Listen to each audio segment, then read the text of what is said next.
So good. Welcome everybody who is on Zoom. So good to see you this evening. I got phones ringing. So good to see you this evening. Welcome to the Financial Church. And today is 8/2, and we are doing our monthly accounting ritual. We're doing our monthly accounting ritual, and we'll go into that in just a second. This is a ritual that we do on the first Sunday of every single month, and this is that day. This is really important for us to do to develop our financial habits of really monitoring our finances, not letting them just go off willy-nilly and not truly evaluating if we're being good stewards of our economic resource that we've been blessed with. You know, here that we define money as simply stored energy. Money is simply stored energy. And in the Financial Church, we teach how to master manifestation and money. So welcome everybody who is here. What I'm gonna do is I'm gonna start sharing my screen. So let me do that right now. And please confirm that you can see my slides. If you are joining us on Instagram, you're gonna want to go over to juliangordon.com/TFC. juliangordon.com/TFC to join us live there and see the slides that I preach from. Okay, preaching is a word we made up. It is a combination of teaching and preaching. All right. So with that, let's get started. Again, this is 8/2, August 2nd. Welcome to the new month. And on the first Sunday of every single month, we actually do our monthly accounting ritual. This is a financial ritual that we engage in to make sure that we are being great stewards of the economic resource that we've been blessed with, called money. Money is simply stored energy. That's how we define it here. And we are supposed to transmute that energy into and circulate that energy into ideas, ideals, individuals and institutions that we believe in are doing good work in the world, or doing God's work in the world. So every month we ask ourselves the question, am I being a good steward of the money that I have, and how can I improve? All right. So in chat, please let me know if you are a vet or you are new. You are a vet or you are new. Please let me know. Of course, we got a lot of vets here because the teaching works. I see somebody new. Who is that? Tawanda, welcome. Glad to have you. Leslie, welcome. Glad you found us. This has been a very attraction-based ministry, law of attraction.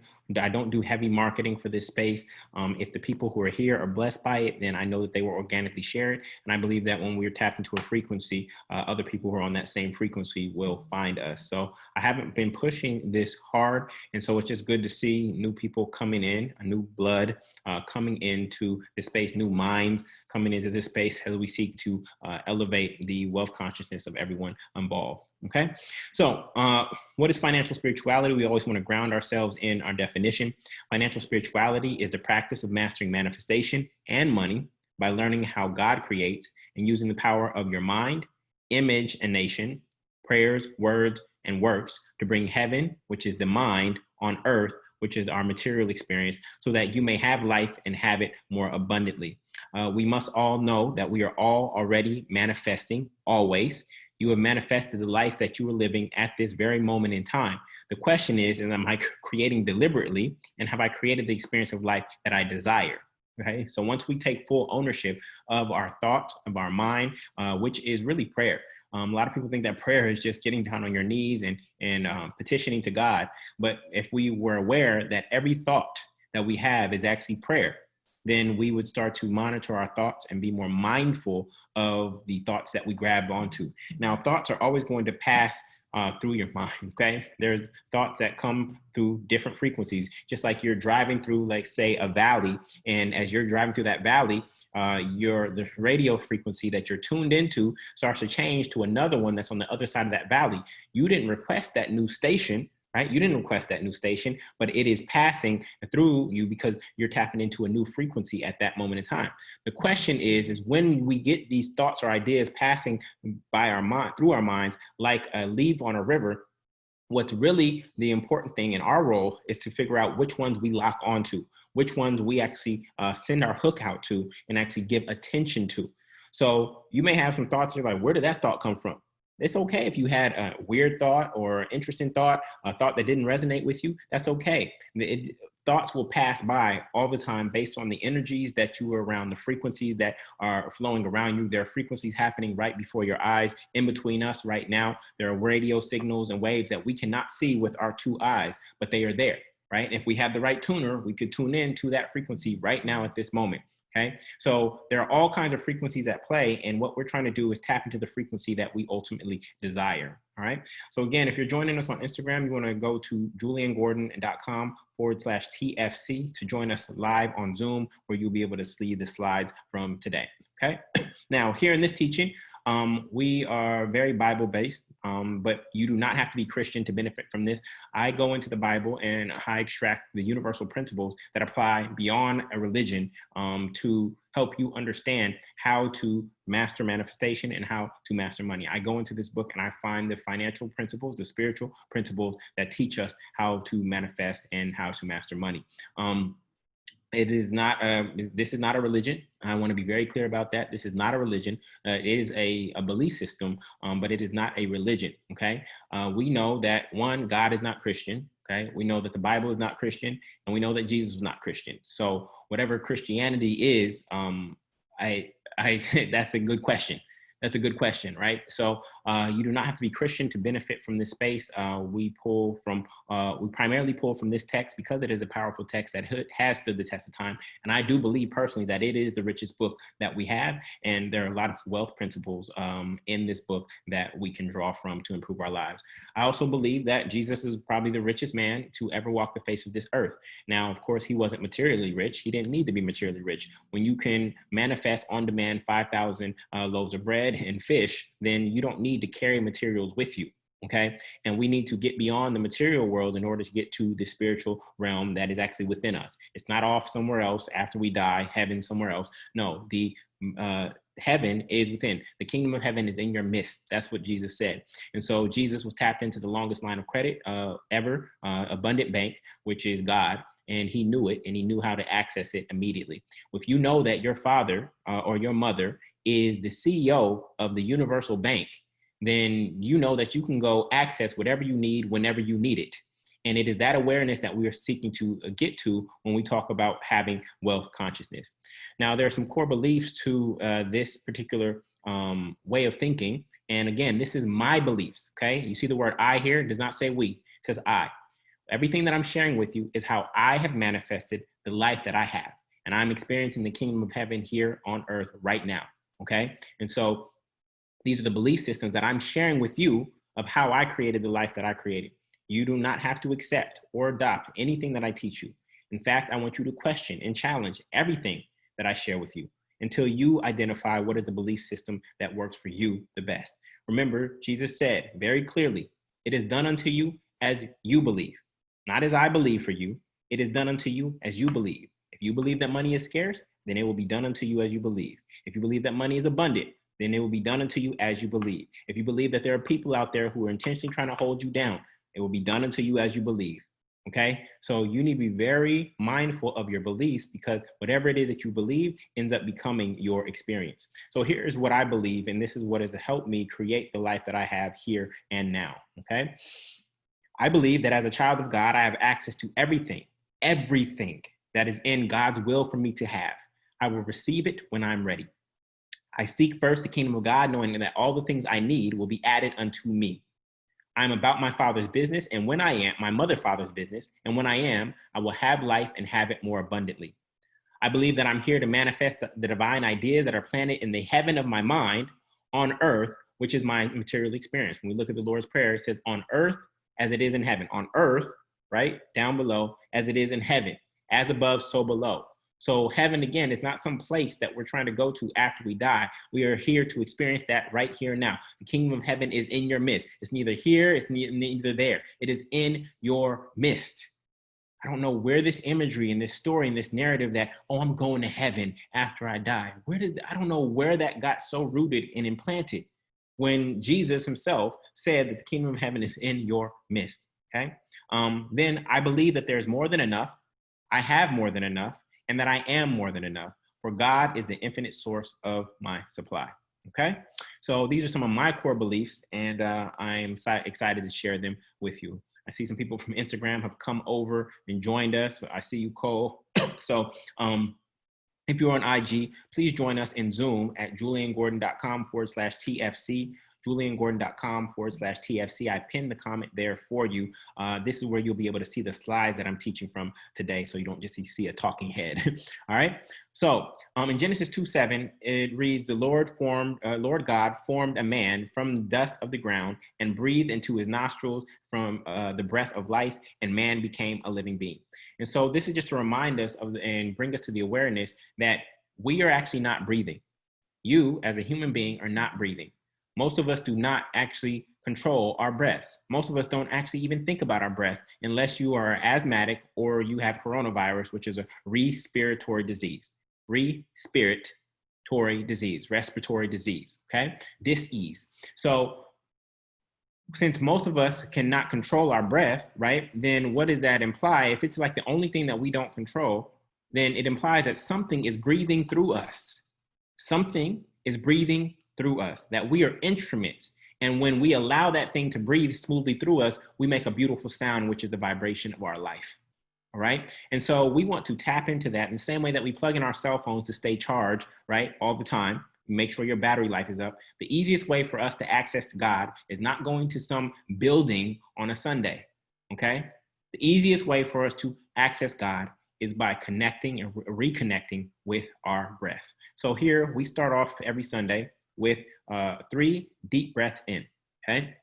Well, we typically do 4 seconds in. We hold for 1 second, and then I'll change the language from we to I, and then I release for 5 seconds.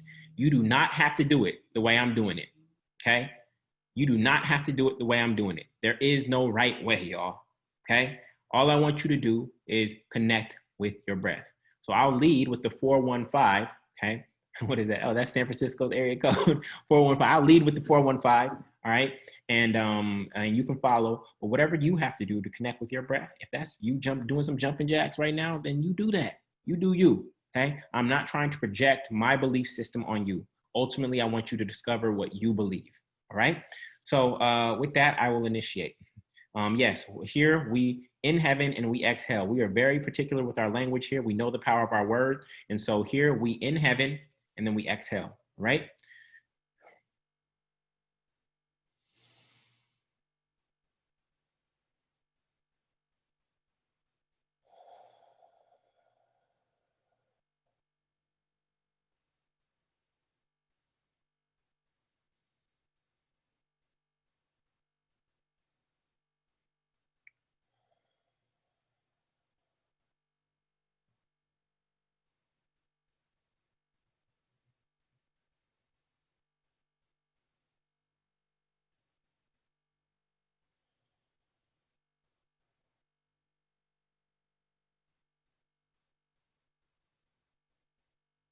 That's all it takes, y'all.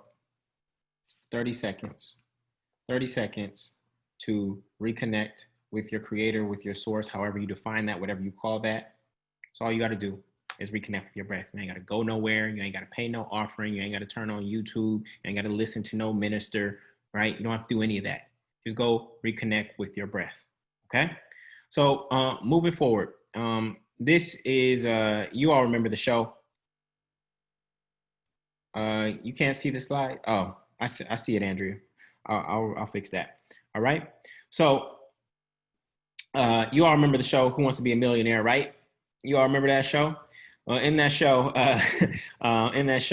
you know, they ask questions and things of that nature, and you had to get a certain series of questions right in order to increase your cash pot. Well, here we actually believe something different, right? It's not a question of who wants to be a millionaire. Here in Psalms 23:1, it said, "The Lord is my shepherd, I shall not." I want everybody to type that word that's underlined. The Lord is my shepherd, I shall not. Everybody type that word. I shall not want. I shall not want. So the question isn't who wants to be a millionaire. If you stay stuck in the idea of wanting to be a millionaire, you will never be a millionaire. You will stay in this space of wanting to be a millionaire. So we don't want things. Instead, what do we do here? Instead, what do we do here? We don't want something that is outside of ourselves. Instead, we become the thing that we want. We move into the I am. Instead of I want, we go to I am, all right? So our affirmation is I am a millionaire. That is an identity. We create transformation, or I have created transformation in my life by embracing the power of I am. The I am is what God calls itself in the Old Testament. I am that I am, okay? And so when we embrace the identity, we shift on the identity level. I'm not here just going to give you a whole bunch of new financial principles. Here's how you invest in stocks. Here's what dividends are. Here's what options are. Here's what real estate is, even though you know that's my area of expertise outside of this. No, because if you haven't shifted your identity, nothing that I teach you from a financial strategy or tactic will land on you. It will land on hard rock. It will land on gravel, and it will not penetrate if your identity isn't one of a millionaire. So we shift on the identity level here by embracing and accepting the fact that I am a millionaire here and now. You must realize that you must become a multimillionaire. First, you become a millionaire in heaven, in your mind, and then you actually become a millionaire on earth. It has to happen here before it can happen here. As above, so below. So you actually have to become a multimillionaire. You have to, if you actually want to have that as your earthly experience, all right? So we know that inside this redwood cone is this entire redwood tree. So when Jesus is talking about having a mustard seed of belief, he's saying, look, all you need to have is this much faith and belief that it is within you, and then the outward manifestation or expression could be hundredfold, right? And so in the same way that this entire redwood tree is actually in this small little redwood cone, the same thing is true for us. The millionaire, if you want to be a millionaire, then that millionaire must be inside of you. If I'm going to change the world or my outer reality, then I must create a world of change in me. If I'm going to change the world, I need a world of change in me. We always look externally, not always, we tend to look externally for solutions. But everything that you need has already been embedded inside of you. God's design is perfect. There is nothing else that God can give you. I'm going to repeat that. There is nothing else that God can give you. For you have been given everything that you need. The only challenge is you becoming aware of that which is already within you. Okay? You just have to become aware of the God that is in you. You don't need anything else outside of you. You don't need to add anything on physically. You ain't got to do this. You ain't got to go do no surgeries. Some of y'all don't even need to go get more like education, formal education, right? But that's what the world will have you perceiving that you need. No, you just need to actually uncover and realize and discover, right? When you are discovering something, you are literally uncovering that which is already within you. To discover means that it's already there. All you're doing is taking off the cover. You have so many God-given gifts and talents that are hidden inside of you that if you just excavated them, right? You all hear me say you have a gold mine. If you just excavated that gold mine, you would realize that you have everything that you need already. Why would God give you something else if you haven't used what you already have? Why would God give you more when you have not used what you already have? It's time to go within, y'all, and recognize what we have already been given, all right? So the seed and the source, right? The $1 million idea or identity is in you, and you are also in the $1 million idea or identity. God expresses itself through us, as us, and in us.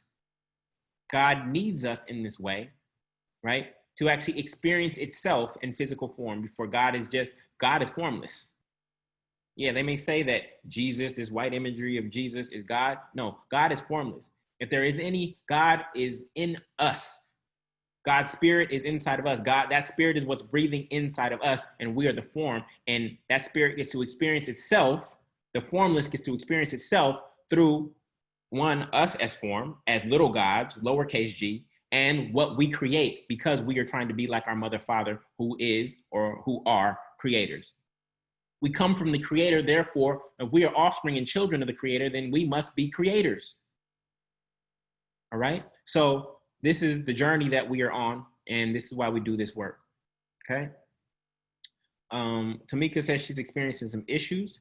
Is everybody else hearing me clearly? clearly? Everybody else hearing me clearly? All right, Tamika, you might want to refresh, sister. Sign out, and sign back in. So Mark 10:51 says, what do you want? And Jesus says this, what do you want me to do for you? Jesus asked him. And the blind man says, Rabbi, I want to see. I want to see. God is literally a blank check. God is literally a blank check saying whatever it is that you want. Some of you, because you don't have the capacity to see yourself as a millionaire, and this is not what it's about. I'm not talking about a financial millionaire. I'm talking about a spiritually rich person. The $1 million is just a correlative dollar figure that people use because everybody who wants to be a millionaire, right? But God, the universe, spirit, is simply waiting for you to demand and command what it is that you want, all right?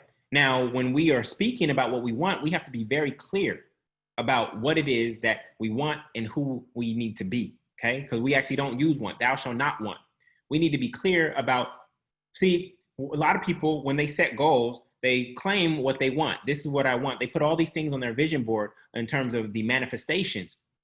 But you want to know what the real secret is to manifesting anything that you desire? You want to know what the real secret is? The real secret is, who do I have to become to have those things? Who do I have to become to have those things? If you become disciplined, if you start waking up early, if you start taking care of your health, if you develop and master a skill, right? If you create huge value in the world, I can guarantee that you are going to be a millionaire. But instead, people focus on the outward manifestations. I want this, and I want this. No, the question is, who do I have to become? What has to become my I am for me to naturally have those things? Someone who has become a value adder, a problem solver, a critical thinker, a networker, guess what? They are going to have everything that they desire. So we need to take our goals inward and stop focusing on the outward thing. This is why I don't push vision boards here that much. If you're going to use a vision board, don't get attached to the material. Ask yourself, who do I have to become for that thing that I pasted on my vision board to become my normalized experience? Who do I have to become to have vacations become my normalized experience? Who do I have to become so that I don't even need to vacate from a life that I don't enjoy? Who do I have to become for millions of dollars to pour into my life? Who do I have to become to find true love? Who do I have to become to lead a large organization? Who do I have to become to have a better looking body, right? That is the question, but everybody wants to skip that question and they just want to start pasting things onto some sheet of paper, hoping that, and just think on those, hoping that they'll manifest. That is part of the equation, getting clear on the outward thing, the external experience that you want. But if you want the external, but you have not changed your identity, who you are, then the external will not manifest and you will stay in wanting. You will stay in wanting, okay? So here we are very clear that there are many different types of millionaires. So you can say, I want to be a millionaire, but you have to be very clear and specific about what you want, because there's 7 types of millionaires. There's an earned a millionaire, and that's somebody who has a job. And you have to realize that if you work for 40 years and you earn $25,000, which is, I think, about minimum wage, you will be a millionaire. You will simply have earned $1 million. It doesn't mean you kept it, but most people who work for 40 years will have earned $1 million over the course of their life, okay? Then there's the home equity millionaire. A lot of Americans' wealth is tied into their homes, okay? So they may have $1 million stuck in their homes, in the walls of their home, but they can't fully access it, okay? Then there's a paper equity millionaire. This is somebody who has a stock portfolio that is $1 million, okay? Then there's the cash savings millionaire, and this is the one that a lot of people think about. Oh, I just want $1 million stack. I want 2 commas in my bank account. The 2 comma club is what they call it. Okay, this is what most people envision when they think about millionaire. Then there's a company or job revenue millionaire. This is somebody who's actually making $1 million in revenue per year. But just because you make it in revenues doesn't mean you make it in profit. So then there's the company and job profit millionaire, where you're actually profiting over $1 million per year. And then there is the asset generating millionaire. This is the one that you really, really want. It's the asset generating millionaire where your passive income alone is generating over $1 million per year for you. Okay. So we need to be very clear about the type of millionaire that we want to be, because most people do become millionaires in terms of how much they've earned, but it's not even about what you make. And here we know it's not about what you keep. Remember, in this philosophy, what I teach, the buck does not stop here. When I get economic resource, when I get money, I don't keep it. And this is why God keeps giving it to me, because God knows that I'm going to circulate it towards ideals, ideas, individuals, and institutions that are creating more good in the world. The buck does not stop here. So it is a stage of life where you have to try to keep money to start to create your sacred account so that you can make bigger moves. But we never save for just the sake of saving. We never save just for the sake of saving. In fact, saving is financial sin. We already demonstrated this in one of our first teachings, which was the parable of the talents, where the one servant dug a hole and put their money in the ground and buried it. Money is useless unless you use it. Money is useless unless you use it.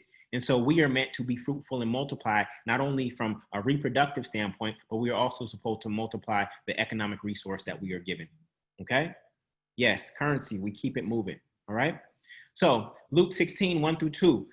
Jesus told his disciples there was a rich man whose manager was accused of wasting his possessions. So he called him in and asked him, "What is this I hear about you? Give an account of your management." So this is why we do this ritual every single month. Every fourth week we do this ritual of accounting for whether or not or how good of stewards we've been of everything that we have. Primarily, we focus on money, but we are stewards over other people in terms of employment. We are stewards over our families. We are stewards over our body and our health. We are stewards over our time. Here, we focus on financial stewardship.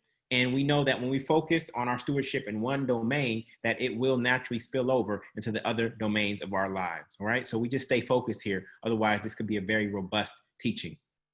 Now, I got a divine revelation this week that I want to share with you. I was looking at some statistics, and 78% of workers are living paycheck to paycheck, and 59% of Americans worry about money constantly. Here we are in the quote unquote land of the free, and most people are in financial bondage. And this is why this ministry is so important, because you all remember the story where Jesus went into the temple and was overthrowing tables. How many of you remember that story? Whether you're Christian or not, how many of you remember that story or heard of it before? Ooh, I got something for you. Watch this. This is the scripture right here. Matthew 21, 12-13, Jesus entered the temple and began to drive out all the people, buying and selling animals for sacrifice. He knocked over the tables of money changers and the chairs of those selling doves. And he said to them, the scripture declared, "My temple will be called a house of prayer, but you have turned it into a den of thieves." What does this mean, y'all? There is the actual narrative that we see here, the surface level, but you know that I'm able to perceive this text with my third eye, which is actually my first eye, and see the metaphysical meaning of this. What does the temple represent? Anytime we see the word temple or house, what does it actually mean, y'all? What does it mean? It means the mind. So basically, what this is really saying is that you have turned your mind into something that is solely focused on money. What did I show you? These statistics. 78% of Americans live in paycheck to paycheck. 59% are worried about money. You have turned my temple. You have turned the mind into something that is only worried about money. But that temple is supposed to be a house of pure prayer.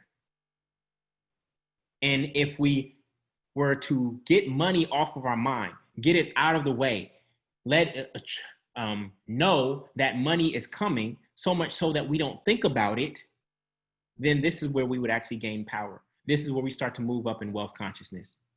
Because remember, when we did the breathing exercise, none of us think about air.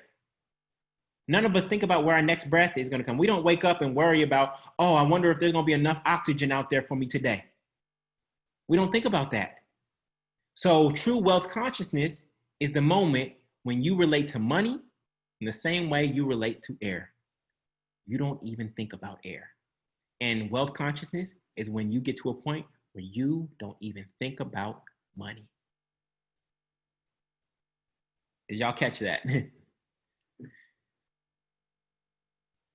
Wealth consciousness is the moment where you don't even think about money because you trust that your mother, father, God is going to provide it for you, just like it provides air for you every single day, every 5 seconds. Therefore, you put no thought energy to it, and your mind can stay pure as a house of prayer where you are creating with your thoughts. But if you are worried about money all the time, you have defiled the temple. Money is a derivative. It is a byproduct of our prayer, not the core, not the source of our prayer. And most prayers that probably go up on a daily basis are related to money. And we wonder why those prayers don't get answered, because you're asking for the derivative and not the source. Right? So Jesus was fully aware that money was part of the game. In Mark 12:7, he says, well, then Jesus said, give to Caesar what belongs to Caesar and give to God what belongs to God. His reply completely amazed them. Jesus was aware that money was at play. Money is part of the game, okay? We get to play with money, but it's all monopoly money anyways. This is all just monopoly money. It's not backed by no gold. This is not even real, y'all. Money is part of the game. But you give Caesar what Caesar is due, but you give God what God is due. And what does God want? What does God want, y'all? What does God want? What is due to God? God wants all of who you are. God wants full servitude. God wants 100% alignment. God wants you to be God. God wants you to create. God wants you to surrender. Yep. Marsha said, all of me. You know that John Legend song? You know, I got to sing every now and again. All of me. All of you. All. But when you're worried about money, you end up giving 40 hours plus to somebody else to get money. And then you try to squeeze in your spirituality and God on the side. For some of y'all, God is your side chick. For some of y'all, God is your side chick. If you're only serving God on Sundays, Sunday morning, 1/7 of the week, some of y'all looking for services for just 1 hour.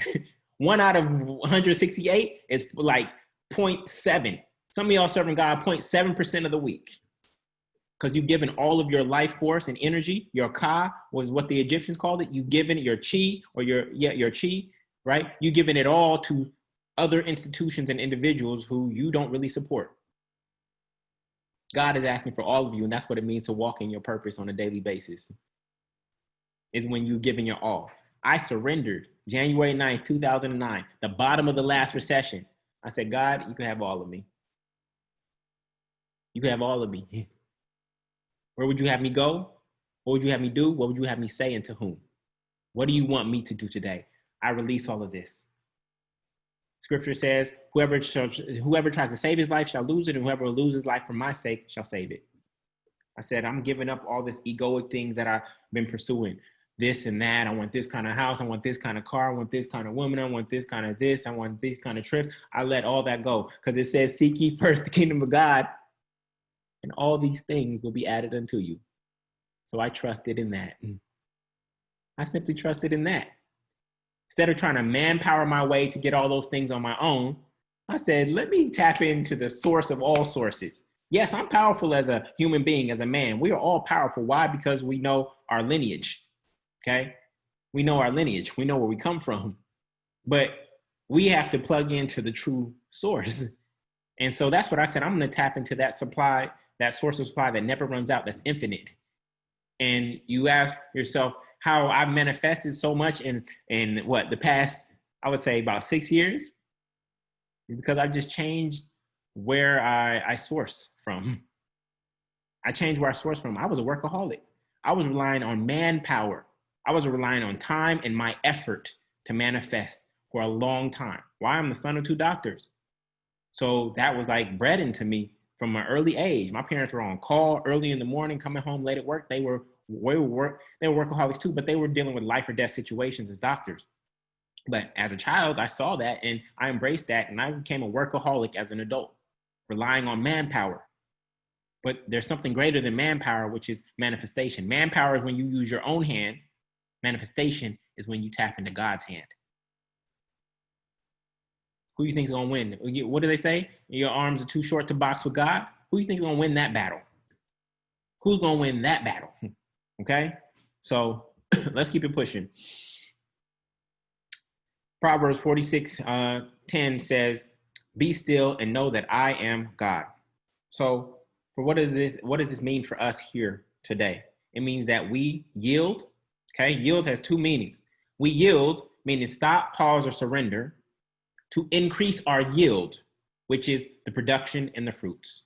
And so that's what we do here at the first Sunday of every single month. We yield in order to have a greater yield, right? So why we do the monthly accounting? One, I want to be clear that this is not to judge yourself. We do not want to turn backwards, or else we will turn into pillars of salt, okay?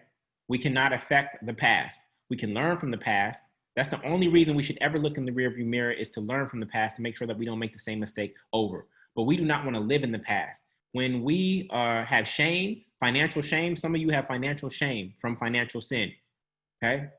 And you, though you're physically here in this moment, the here and now, some of you are still living in the past. Your mind is still back there.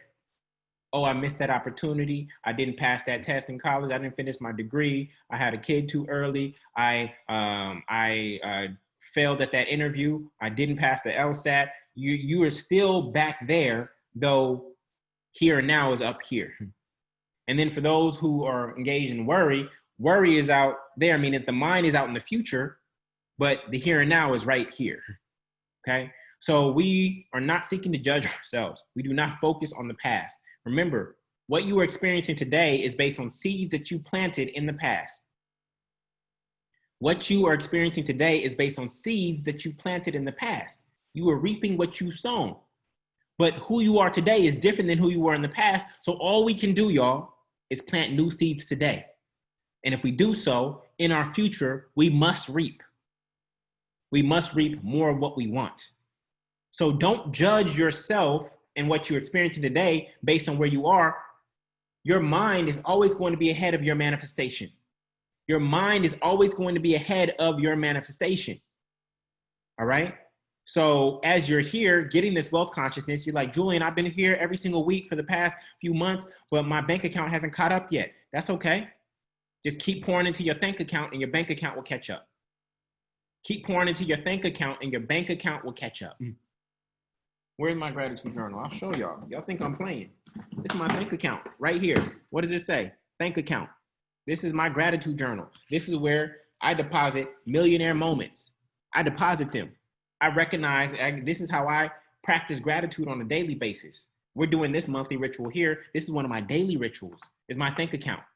And the more I was grateful, what this thing did for me is it helped me wake up and actually start looking for things to be thankful for. Rather than just waiting like, oh, somebody held the door for me. That's still an outward thing having to happen based on somebody else's will in order for me to be thankful. But when you really change your mindset, you wake up and you start looking for things to be thankful for. And when you start looking for things to be thankful for and you appreciate things, and you know, in real estate, when you appreciate something, it increases in value, right? It shows up even more. When you start looking for things to be thankful for, the list is endless. There are 1,000 things you could be thankful for right now. You don't even know it. There are 1,000 things happening for you in your favor right now. You don't even know it. Do you realize that the system is rigged, y'all? The system is rigged. No, I'm not talking about the Illuminati or the US government. The spiritual system is rigged for you to win. The spiritual system that we are all part of is rigged for you to win. You know how you might rig a game for your, like if I'm playing my daughter in Uno or something like that, or Connect Four, we play Connect Four, I'll rig it so she can win. Now, don't get me wrong, sometimes she beat me. She beat me like fair and square. But you know, sometimes I will rig the game so that she can win. What if you move? What if you just change this belief right now? What if you just change this belief? Oh, the system is rigged. The cards are stacked up against me. Remember we did that teaching on the language pattern that we have, right? The cards are stacked up against me. Like, we are very particular with our language. Somebody who moves through life like that, guess what? Guess what's going to happen to them? If it's done unto you as you believe, then what's going to happen to somebody who believes the cards are stacked up against them? Then guess what? The cards are going to be stacked up against them. So watch this, especially us as Black folks. Oh, the system is rigged. It's against me. What if you just change that one little belief to, I don't believe that anymore. The system is rigged for my good. Because scripture says all things are working together for my good. All things. It doesn't say some things. It doesn't say these things. It said all things are working together for my good. Translation, the system is rigged for you to win. The spiritual system is rigged for you to win. And if you would just step out on faith, knowing that, you would have an experience of life that you could never have even imagined. You will experience heaven on earth when you move thinking that the system is for you, the spiritual system. Yes, there's this earthly system, and there may be some people who are governing that earthly system that are trying to keep other souls down. But when you know that the spiritual system, which is the unseen, the immaterial, the intangible, is actually rigged for you to win, then you just walk up onto the field, and you're like, let's play. Because I know that at the end of this book, at the end of this life, at the end of this journey, I'm going to win. I'm going to win. And there's nothing any human being or group of human beings can do to stop it. So let's play, y'all. Let's have some fun.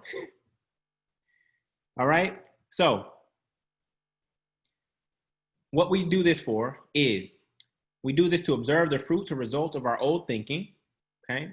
We do this monthly accounting to see what is and seek ways to be better stewards of that which we've already been given. We try to plug the leaks, the hoarding, and new sources. We do this to celebrate any growth, and we do this to weed out anything that is restricting growth and prune to facilitate new growth, all right? So we know that repetition, you've heard the word petition.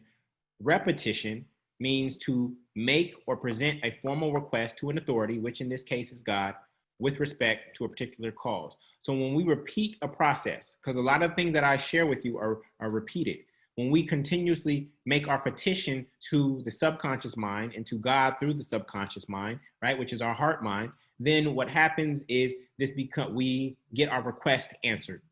We get our request answered. So we're constantly petitioning, okay? A lot of people use prayer and petition as synonymous, right? So we here do not use the language, I am broke. I am broke. We don't use that language here because this is what it looks like to be broke. And if you are broke, if you're a broken bucket, then the creator will stop pouring into you because there's no point.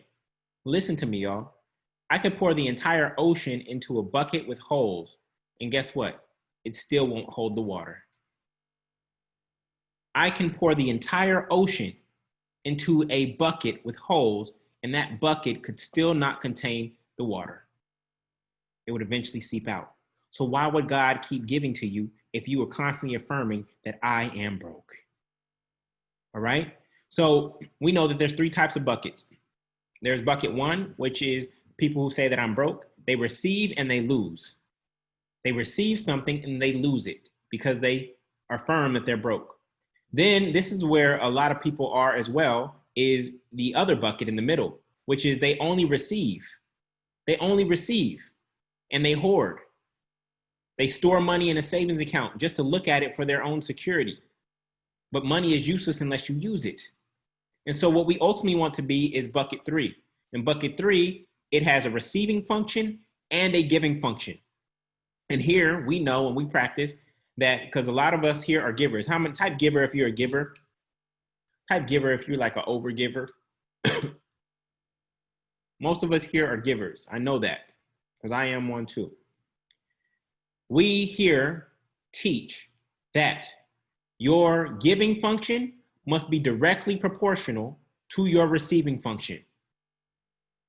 Because if you continue to give without ever receiving, then guess what? Eventually, you're going to be depleted, burnt out, and frustrated and resentful. And you will not be able to give anymore.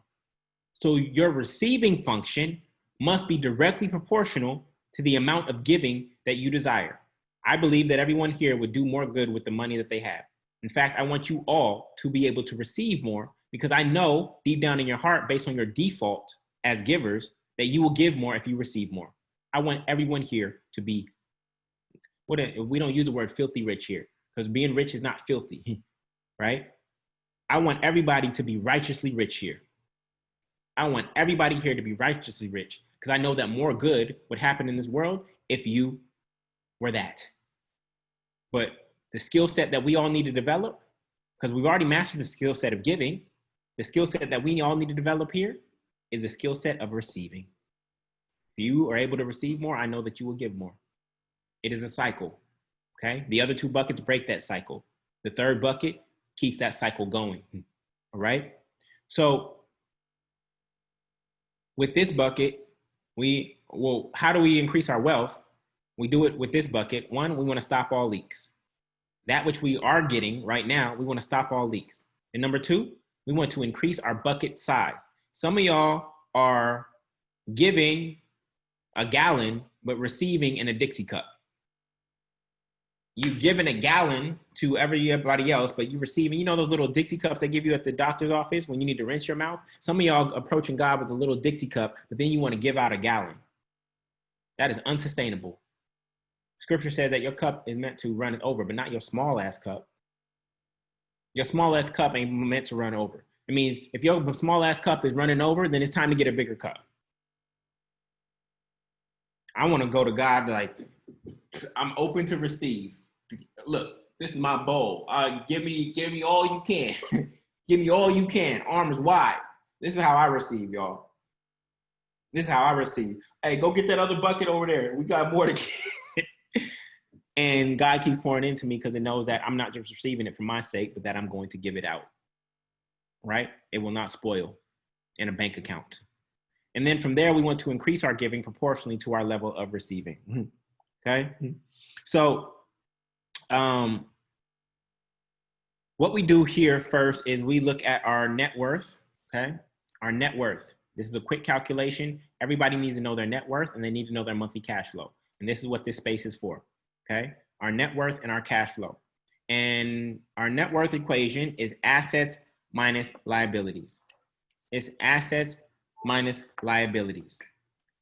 Here, based on all the vets who keep coming back over and over and over again, we've been keeping track of this monthly. And guess what? Every month you were living, your net worth should increase. My net worth increased by like 6% last month. 1 month, my net worth increased by 6%. You may think that's a small number, but if I am able to increase my net worth by 6% every month for the rest of my life, I will be a billionaire. Okay? So this is about steady, constant growth. This is about steady, constant growth, right? So I want everybody who is new to go to juliangordon.com/accounting. That's juliangordon.com/accounting. juliangordon.com/accounting. Okay, and you're going to download this spreadsheet. The way you download it is you will click File, then you will click Download, and you will click Make a Copy. You will click File, then you will click Download, and you will either download it as an Excel file onto your computer, or if you have Google Documents, you will click Make a Copy. Everybody who's been here, you should already have this document, and you need to open it now so that we can take a moment to do your net worth calculation. Every single month, your net worth should be going up. If not, you are hustling backwards. Every single month, your net worth should be going up, or else you are hustling backwards and something is off. Something is broken. You're not broke, but something is broken if your net worth is decreasing from month to month. Okay? It's juliangordon.com/ oops, there it is. I got to make sure it's going to attendees. juliangordon.com/accounting. Okay. We are giving an account to God of how we've been as stewards of the resources, the gifts, the talents, the strengths, and skills that we've been blessed with. We have our personal capital, which is our gifts, our talents, and our strengths. We have our intellectual capital, which is what we know, our skill sets, and our subject mastery. Then we have our social capital, which is our relationships. And then we have our financial capital. We have our physical capital, which is our body, okay, or even real estate, right? Then we have our financial capital, which is the money that we've been blessed with, whether you earned it through work, whether you inherited it, whether it's a stimulus check and unemployment, it's still economic resource that is coming to you. Okay. Yep. Everybody make a copy. And what we're going to do now is you're going to go through your assets and you're going to go through your liabilities. And I'm going to hold space for you for about 4 minutes. You need to be able to do this quickly every single month. You're going to get better and better at it. You're going to get faster and faster at it. But we evaluate how much is in our checking accounts, how much is in our savings accounts, what's in my 401k, okay? What's in my stocks? How much is my home worth at this moment in time based on Trulia and Zillow, okay? And then we go into our liability section. And in the liability section, we say, how much do I owe Sallie Mae, okay? How much do I owe in terms of my mortgage? How much do I owe on car number 1 or car number 2? How much do I owe on these 2 credit cards, right? And then that will automatically calculate your total liabilities. And then from there, the spreadsheet will automatically calculate your net worth. I know a lot of people skip this. You want to skip it, you say, Julian, I'm making enough money, all is well. Please do not skip this step. I've been doing this process every single month it's been about 6 years now. So I encourage you all to adopt this practice, this ritual, because the question that we're always asking during our monthly ritual is, am I being a good steward of the resources that I've been provided with? That's it. And we just want to get better. How can I improve? How can I be a better steward? And how do we know if we're being a better steward? Is if we're actually multiplying the resources, if they're actually growing. If they're going backwards, it means we are not being good stewards. Okay?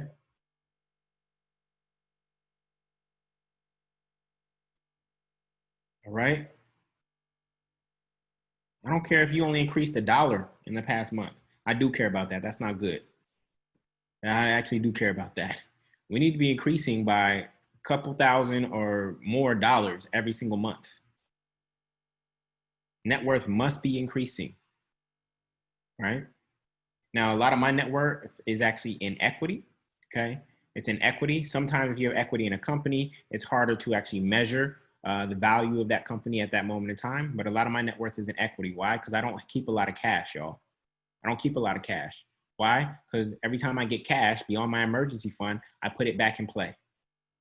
I don't need to look at some cash in a bank account and feel good and safe. No, I'm here for a short amount of time. In the span of time, I'm here for a short amount of time, and I'm going to use this stored energy. I'm going to give it life. I'm going to resurrect these dead presidents. Okay?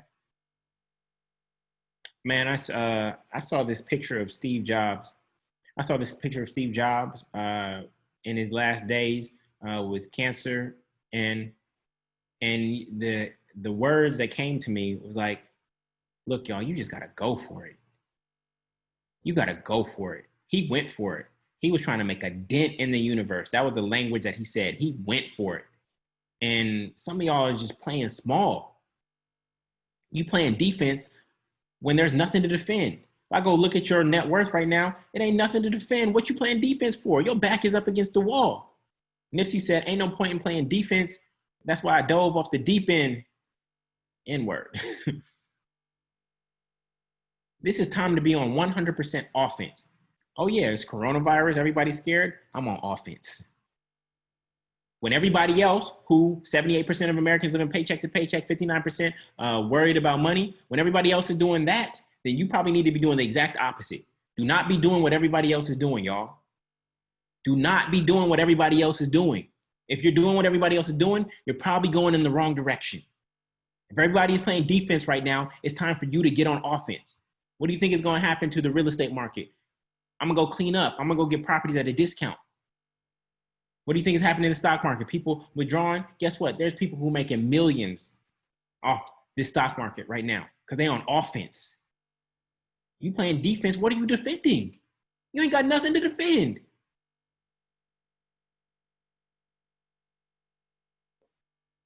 All right. If I got, as Velma said, if I got pennies, I'm not defending that. I'm investing all my pennies. If that's all I got, I'm not trying to protect these pennies. Now I can even add that up. If I got a few thousand, I'm not trying to protect this few thousand. I'm going all in. That's what Nipsey said. All in, all money in. Like we admire these people when they hear for how they move, but then when it comes to actually applying the same principles to our lives, we don't. All money in. You really like Nipsey? Then go ahead and put all money in. I'm not asking you to be stupid. I'm not asking you to go put it on some random bet. Be strategic, right? Be strategic. But it just sitting in a savings account earning 0.03% interest is not doing anything for you. It is not. You will not win that way. You cannot save your way to wealth. You can only invest your way to wealth. All right? So I'm going to hold space for another 60 seconds. You should be calculating your net worth. I calculated my net worth. I did mine on the first. I always do mine on the first, y'all. But then I hold this space for you to make sure that you have time to do it. Again, I say don't skip steps, y'all. I know some of y'all are like, Julian, I ain't got time for that. This is as simple as this is one of the most powerful things that you can do by taking a moment to observe how you're showing up and just using the dollar figure as a scoreboard.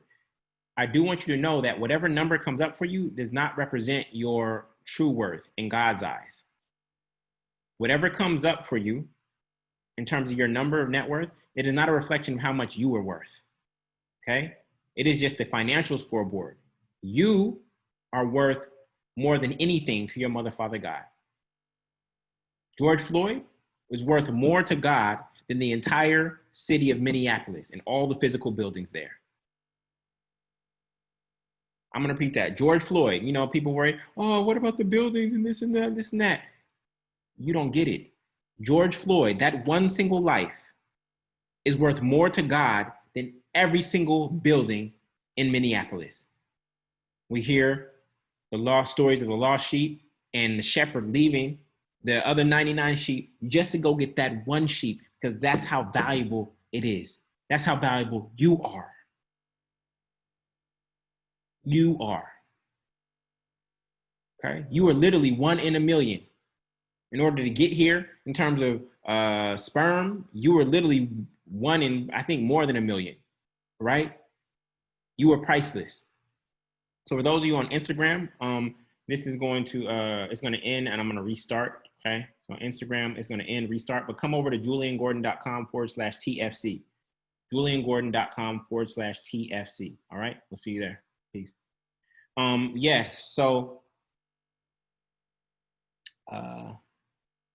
in live video, hold on, let me get these people straight. Share, next. Let's see. What was I going to say? Your identity never changes. Your identity never changes, y'all. And when I speak about identity, what I want you to know from my identity standpoint, who you truly are,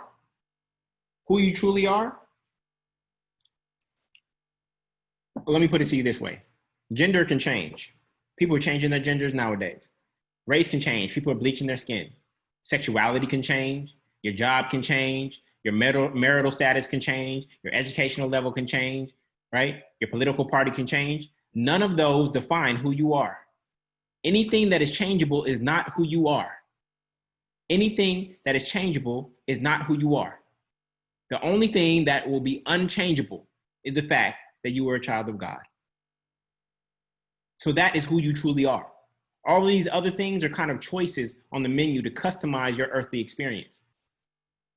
But who you are at your core, that will never change, regardless of what happened to you. I don't care if you got abused. I do care.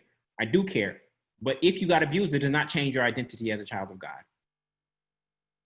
You raised by a single mom, that does not change your identity as a child of God. You raised in poverty, that does not change your identity as a child of God. You didn't finish high school, that does not change your identity as a child of God.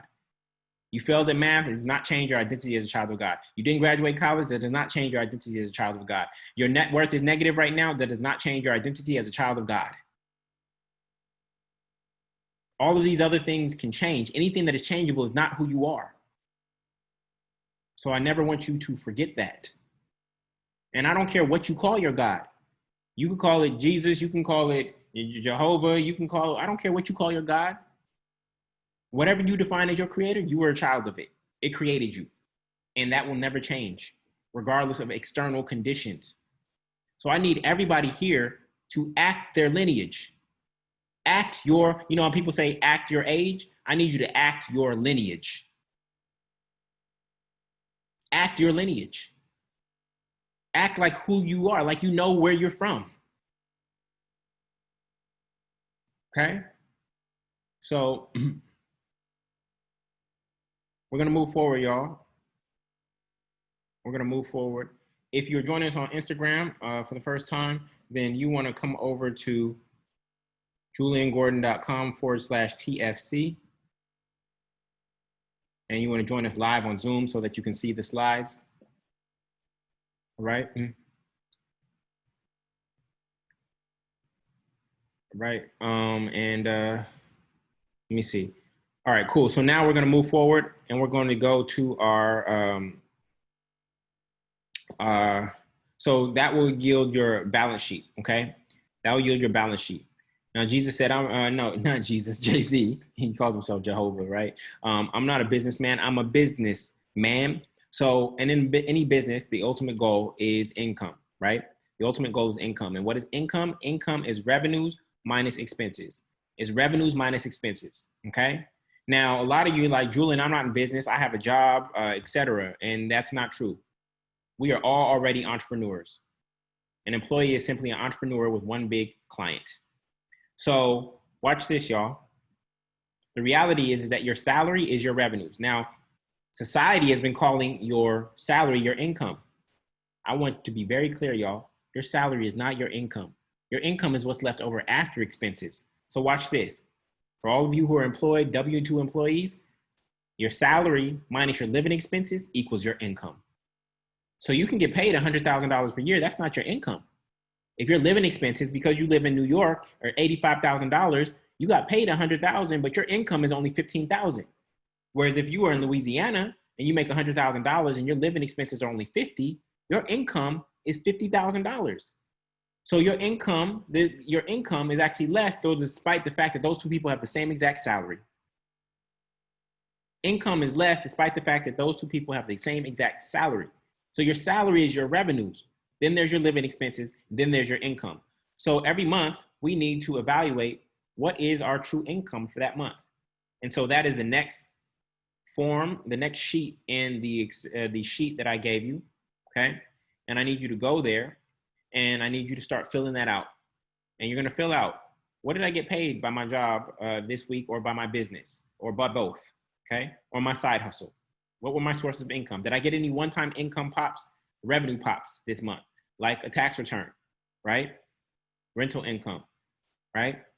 Then you need to go down to your cost or your expenses. How much did I pay in rent? How much did I pay in mortgage? How much money went out? What were my utility bills this month? I need you to log in. I need you to log into all those accounts. What was my cell phone bill? Is that the same? Is that cell phone bill the same every single month? Can I just put that going out for the rest of the year, right? I know my utilities are variable, right? How much did I spend at the grocery store? Look at my bank account. Add those 4 numbers up. I went 4 times. This is what I spent. Car insurance. I pay that quarterly, or I pay that biannually, or I pay monthly. What is that number, right? How much did I put on gas this month? Any public transportation? Did I fly anywhere, right? I need everybody to go put those things in. What are my student loan payments? What are my credit card payments this month? You need to know whether or not you actually made any money this month, okay? You want more money at the end of the month, but a lot of people have more month at the end of the money.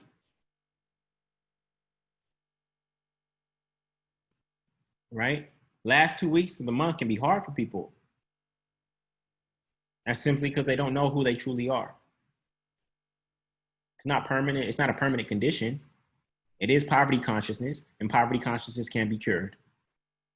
Poverty consciousness can be cured. In fact, sometimes when you hit rock bottom, that's when the cure starts.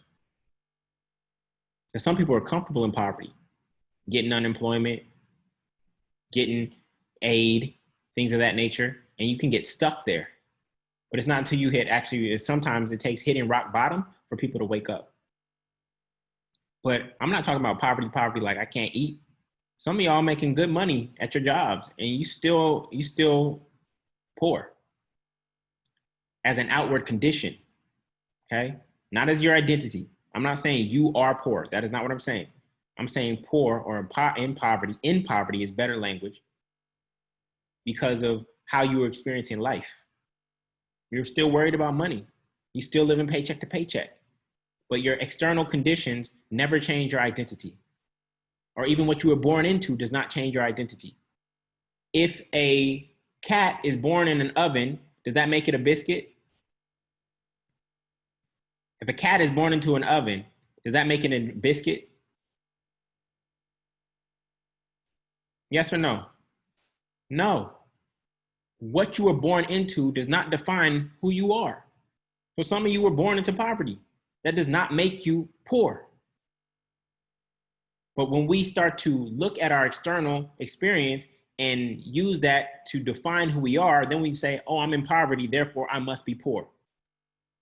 No, I'm in poverty, I am rich, and therefore I get to demonstrate that I can manifest my way out of this experience.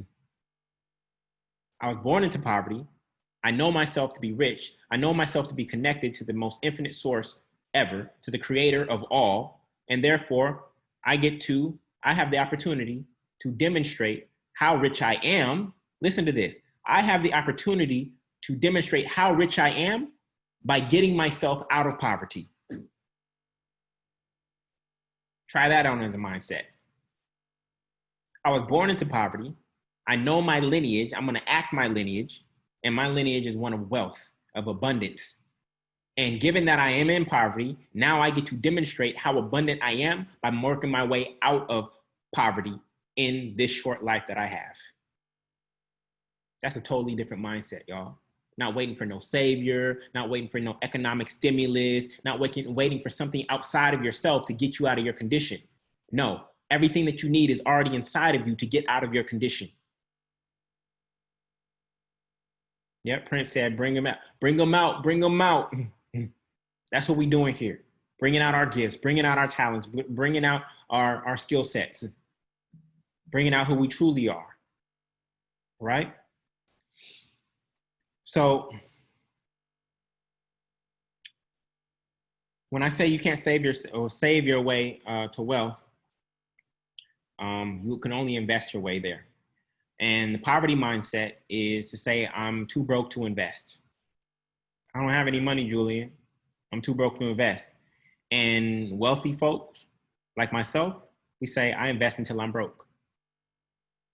Y'all can't ask me to borrow no money. I ain't got no money for you to borrow because all my money is out in play.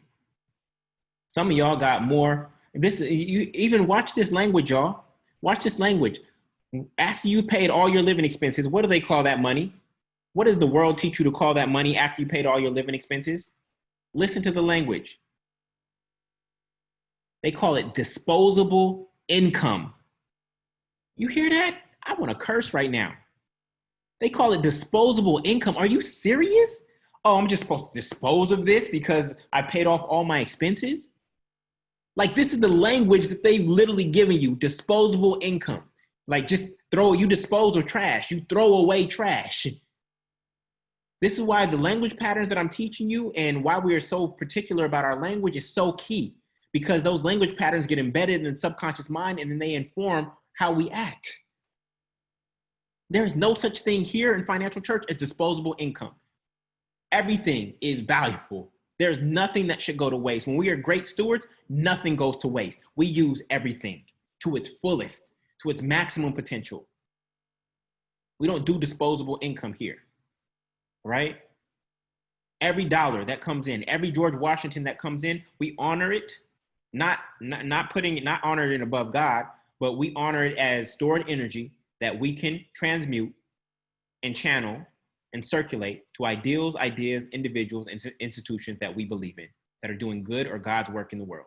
Okay? No such thing as disposable income. That's the American dream, having you be consumers, teaching you to be consumers.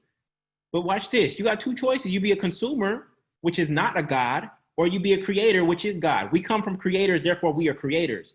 But 95% of people are acting like consumers. They consume the things that creators create. So I need you to all act your lineage and get back into being a creator, creating solutions, creating products, creating services, creating value, creating opportunity, creating new streams, creating assets, creating relationships, creating partnerships, creating win-win situations. You are a creator. Go erase your Amazon wish list. Go erase it. Create, and I guarantee you'll have all these, seek ye first the kingdom of God, and all these things shall be added unto you. Go create first. Work on your creation. Some of you have mastered consumption. Some of you have mastered consumption. Talking about, oh, I know how to get the best deals on these purses. I know how to get the best deals on shoes. I know how to get the best deals on trips and vacations. You are mastering consumption. Now, I'm not saying I don't want you to get a discount on that 7-day vacation, but you are mastering consumption when you have not mastered creation. All right? So the 3 ways to get money: assets, customers, and employer. Okay? This is the ACE method. Okay? The first way to get money is through an employer. You go get it from an employer. You go do hard work for others, and you get it in the form of salary, 401k, or pension. And then the second way to get money is to get it from customers. You don't need an employer. You can just go get customers, and you can get money. Now, that's typically for people starting out is hard work for self. Hard work for self. Okay? That's cash from a business that you run, or you could do affiliate or advertising to help others get customers, and that will send money to you. Okay? And then the third way to get money is to get it from assets. And this is where you actually do the least amount of work. This is having rental properties like I do, an information product like I do. Stocks and bonds, I don't do stocks and bonds. Okay? Savings, interest, we don't do that here. Okay? Business you own, but don't work in daily. I don't have a business like that yet. Okay? So these are the 3 ways to get money. Having an employer is not the only way to get money, y'all. Having an employer is not the only way to get money, but we've been so conditioned to getting a job. But what is the most dreadful book in the Bible next to Revelation? What is the most dreadful book in the Bible next to Revelation? It is called Job. It's called Job. And that's what everybody's pursuing. I want a good Job. I'll do whatever it takes to get a good Job. I'm going to go get all this student debt and get another degree so I can get a good Job. I don't want a bad Job. I want a good Job. Come on, y'all. You were creators. We got to stop playing small. Now, I'm not saying that having a job is bad. For me, in my journey, I do believe that there's likely a job out there that might be directly aligned with my purpose. It may exist. But the challenge was, how would I ever find it? How would I ever find it? And when I realized that I would have difficulty of finding it, once I realized what my unique purpose was, then I came to the realization that I would have to create it. I would have to create it. And when you're really walking in your purpose, there may be jobs that are correlative. Even I took a job for 18 months that was somewhat aligned with my purpose. There was about a 60%, 75% alignment. And it taught me some great skill sets that I would need later on my journey, right? But I knew it wasn't 100% alignment. So I'm not knocking jobs, but if you're going to stay the job route, you don't feel you are cut out to be an entrepreneur, then I need you to seek ye first the kingdom of job, right? I need you to seek, believing that that job that is in alignment with your purpose and your passions is out there. And the problems that you want to solve, it's out there. And not settling for the Job that you currently have. All right? So what we're going to do right now is we are going to step into the 2 Comma Club. The beautiful thing about the imagination, some people call it imagination, we call it the imagination, okay? The beautiful thing about the imagination is that we can go someplace without actually being there. Some of you daydream on your day job. You're daydreaming about being on a beach in Jamaica in the grill while you're sitting at a desk in a cubicle. What got you there? You didn't book a flight. You didn't use your passport. Your imagination, your imagination took you to another place, even though you were right here and now, right? So this is the power of our ability to create.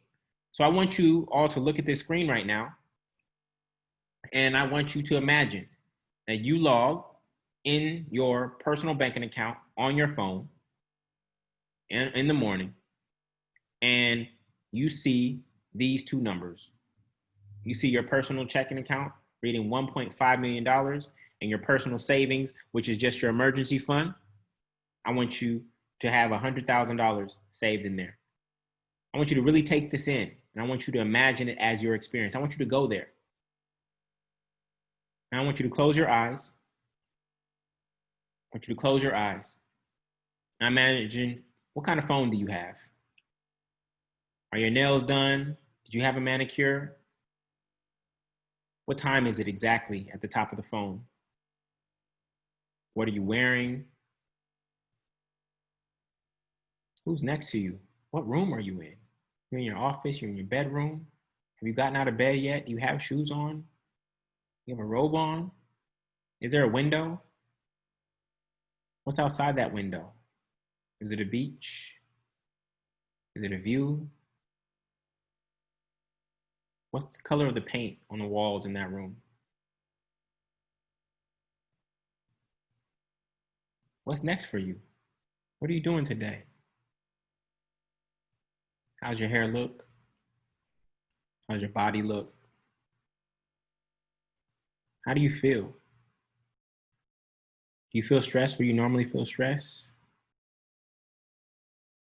You have a smile on your face? Who are you going to meet up with today? Is it all work meetings, or is there some play? Do you have a significant other? Are there kids around? Is your to-do list long? You going to meditate? You going to exercise? What are you about to eat for breakfast? What about lunch? Any dinner plans? What's the weather like today? What kind of car is parked in your garage? What is your profession? How are you doing good or God's work in the world?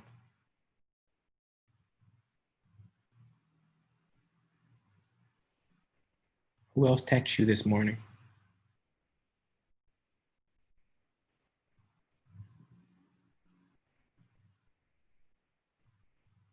What are you going to do with that $1.5 million? What's your intention for it? You just going to hoard it? You're going to use it?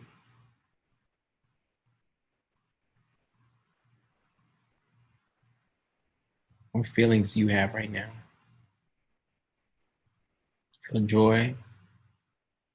Feel stress? Feel happy? Feel relaxed? Feel overwhelmed? You feel in awe? Feel aligned? Comfortable? At peace? Purpose driven?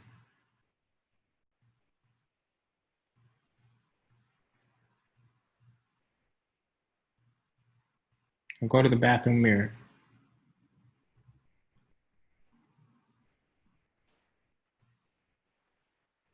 Just look at yourself.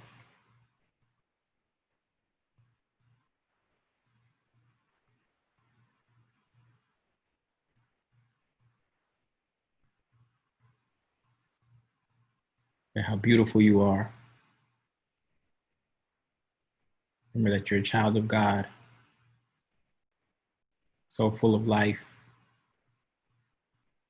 tapped in, experiencing abundance, knowing that everything you want and desire is coming to you and through you and as you. Feel how good it feels to be used, to be in alignment. Laugh at the old you, the one that was trapped in poverty consciousness. Thank God for growth. Thank God for food, for clothes, for shelter, for faith, for love, for health. Just smile at yourself in the mirror.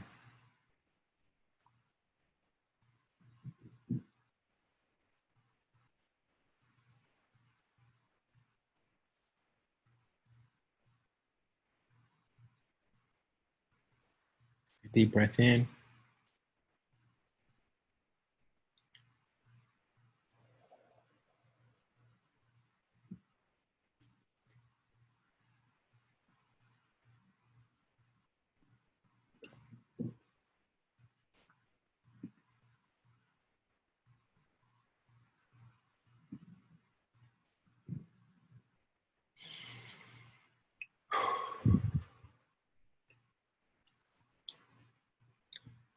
This experience is closer than you know. It can happen in the twinkling of an eye. It's going to be based on your ability to believe, your ability to conceive, and your ability to receive. Some of you think it's far-fetched. See, we don't hope here. You don't get what you want by hoping. You get what you want by believing and by being it.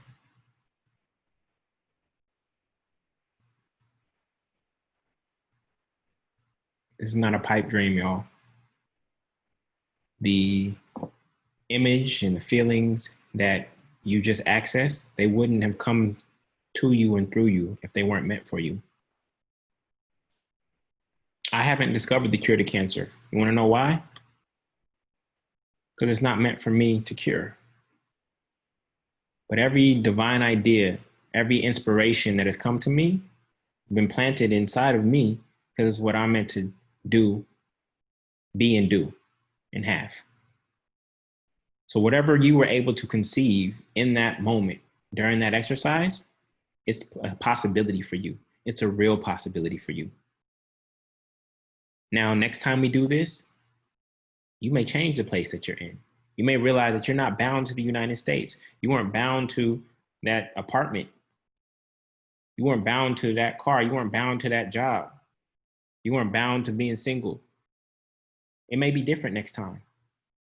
But every time we do this, we want the possibility to expand. Maybe next time I put 15 million. And we anchor that in as a reality right here and right now. Because your subconscious mind and your imagination and the feelings that emerge, they can't tell the difference between a real event and a false one. This is why you go to a movie or you watching Thriller and you get scared. When the first time you watched Thriller as a kid, you got scared. But there was nothing threatening you. But these imaginations cause fear in you as if they were real. So your mind does not know the difference between what's real and what's imagined. And so we constantly need to visit the place that we want to be through our mind to remind ourselves of where we're going and that it is possible. Some of you could not hold $1.5 million in your vision. And so that visualization started off with a lot of doubt and fear and worry. For you, maybe it needs to go to 100,000. Maybe it needs to go to 500,000. Some of you couldn't fathom 15 million. A year ago, I probably couldn't fathom 15 million. So you want the vision will only be as big as you are. The vision will only be as big as you are. Okay.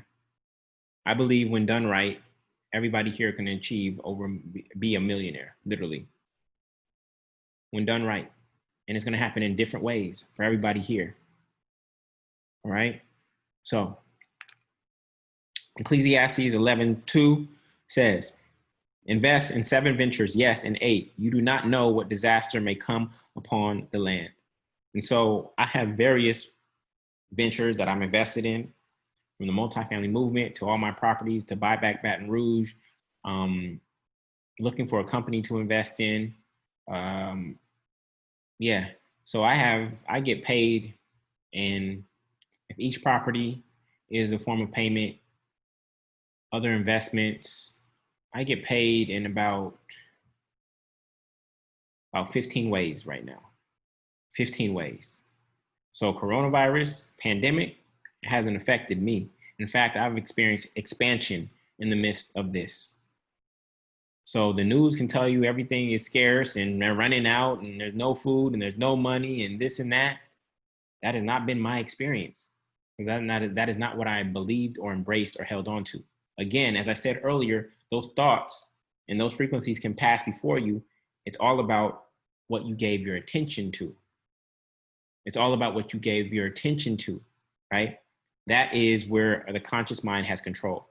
Oh, they're saying that the poor are going to start slashing the throats of the rich. I'm going to follow this story. Now I'm 30 minutes into this story, etc. Like, be careful about what you give attention to. The thoughts will be there. Some of the thoughts will be from within you, most of the thoughts from without you, and you get to choose which ones you latch onto. All right. So, how many ways can money come to you?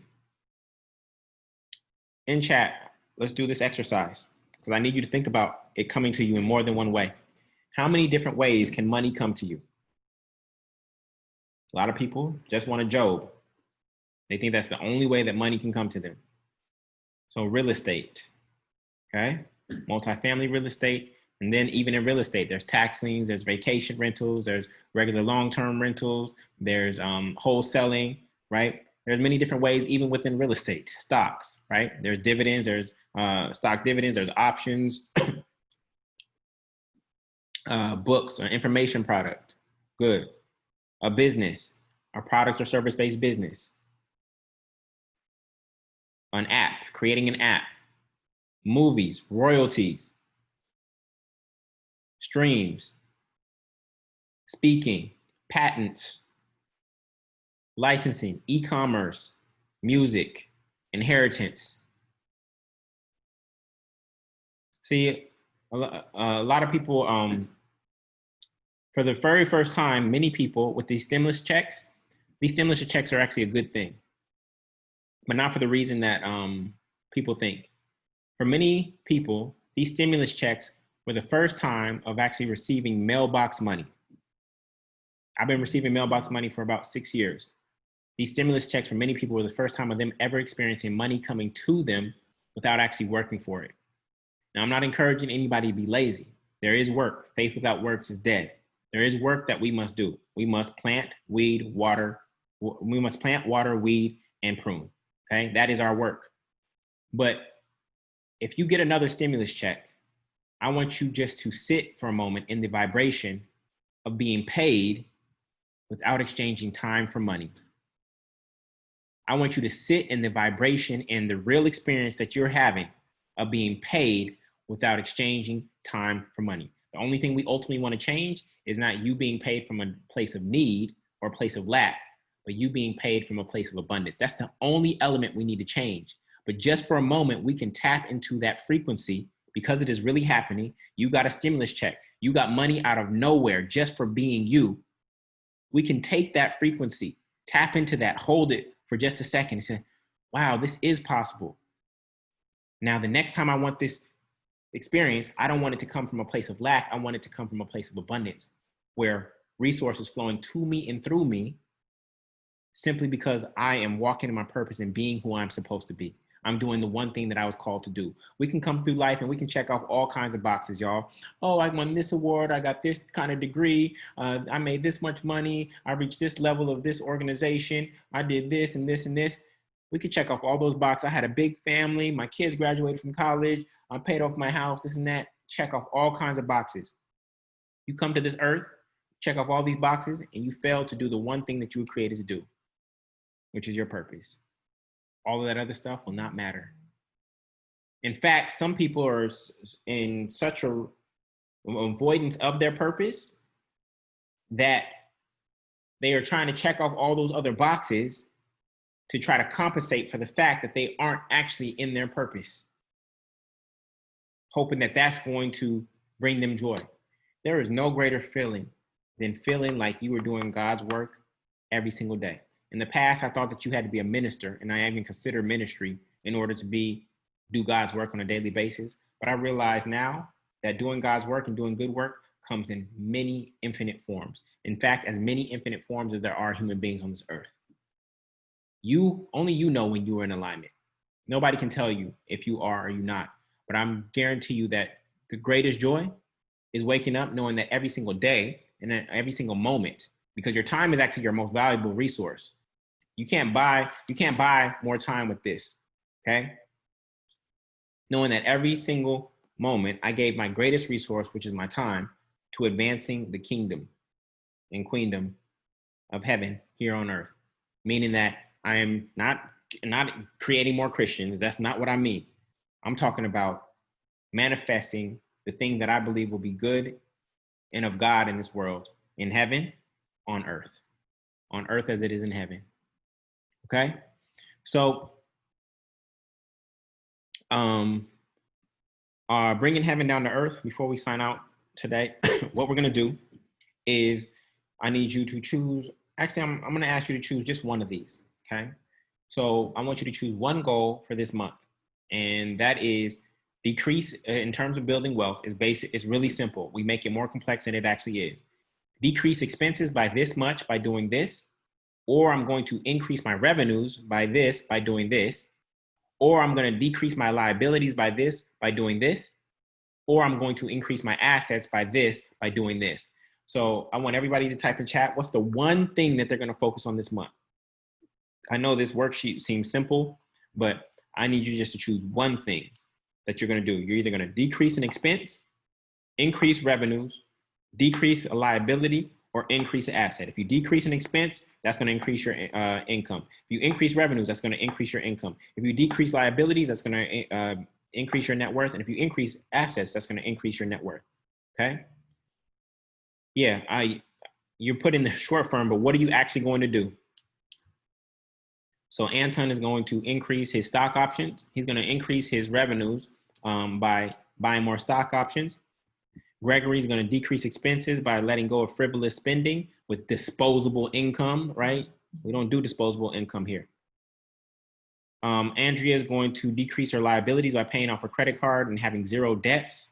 Boom. Mia is going to decrease her liabilities by using the money I would have used to pay my mortgage that she just refinanced to decrease debt. So Mia got a lower interest rate on her mortgage. She's going to take that $100, $200 savings and she's going to throw that towards her debt. Beautiful.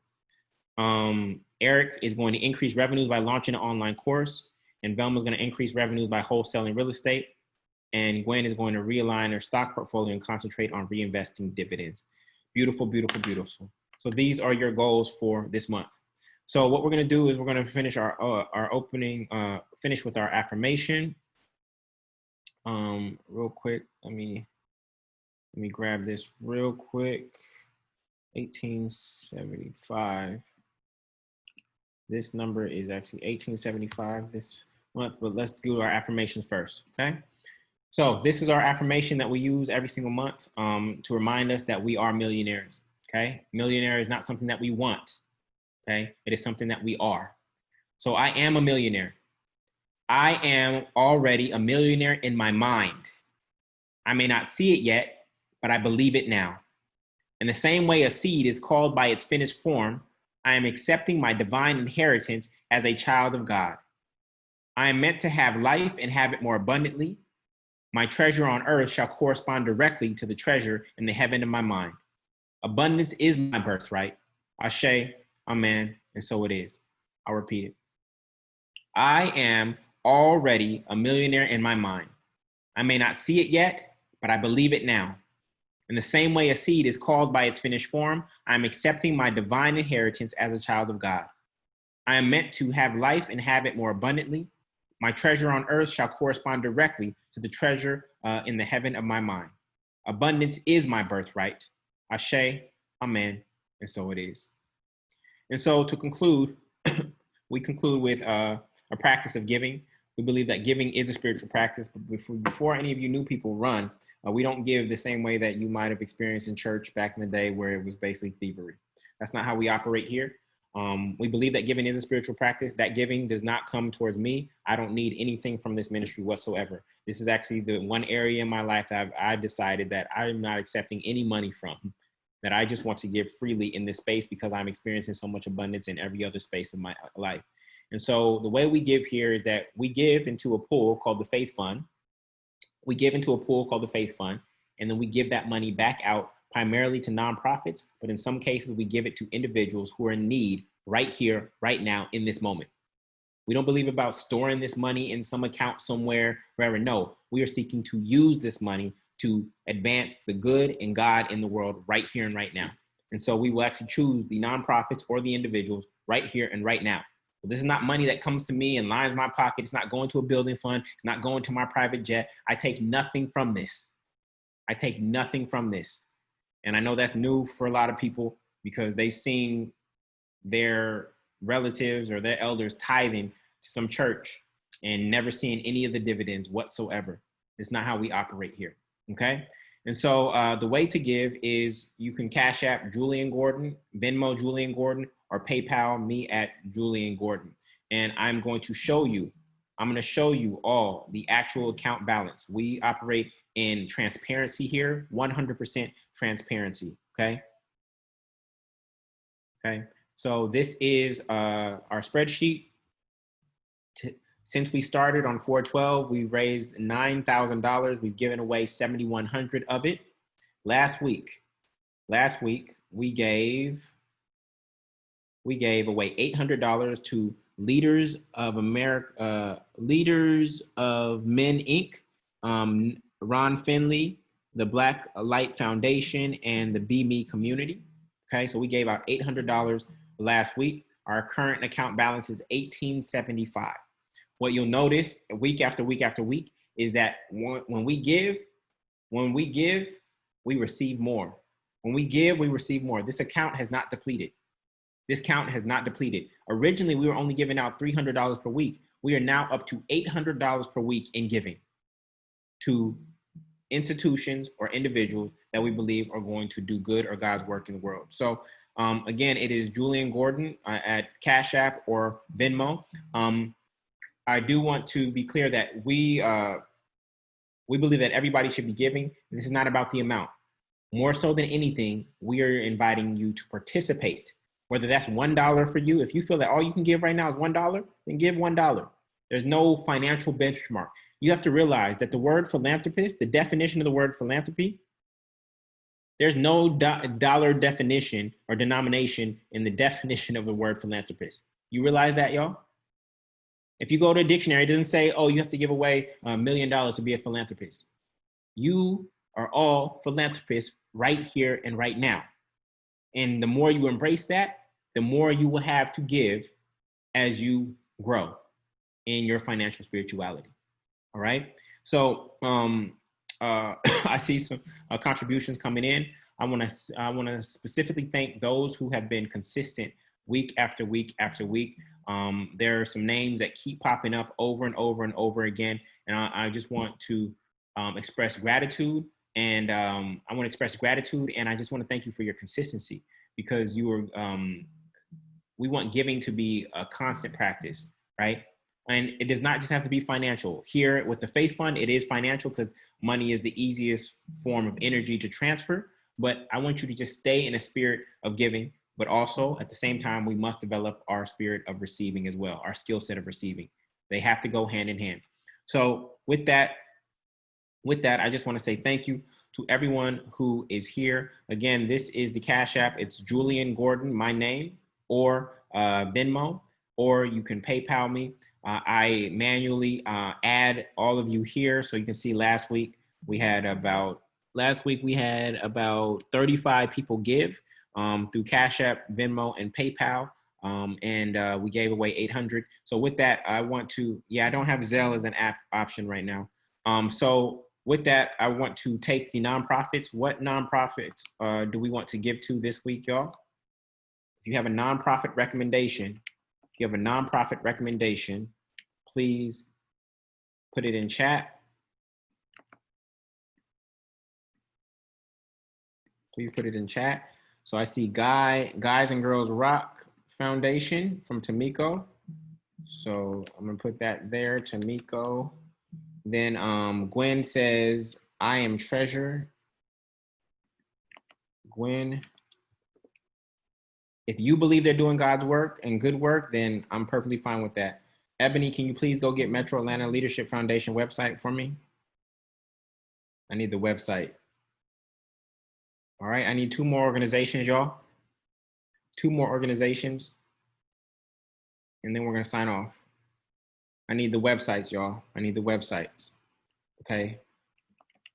Marge, and then Lakima put Country Road. Lakeem Ja, and then Ebony got Leaders. So I'm going to put Ebony here, Ebony, and then I'm gonna do, because we have 5 this week, I'm gonna do 160, I'm gonna do 150 for each organization. Negative 150, it's not negative, but this is positive. But I'm gonna do 150 for each organization. I will get that out to those organizations by the end of the day on Monday. And with that, I wanna say thank you all for being here. Thank you for your contributions. Can you let me know in chat, what blessed you the most today? What was your greatest aha or takeaway today? Relate to money as I relate to air. Beautiful. Both definitions of the word yield.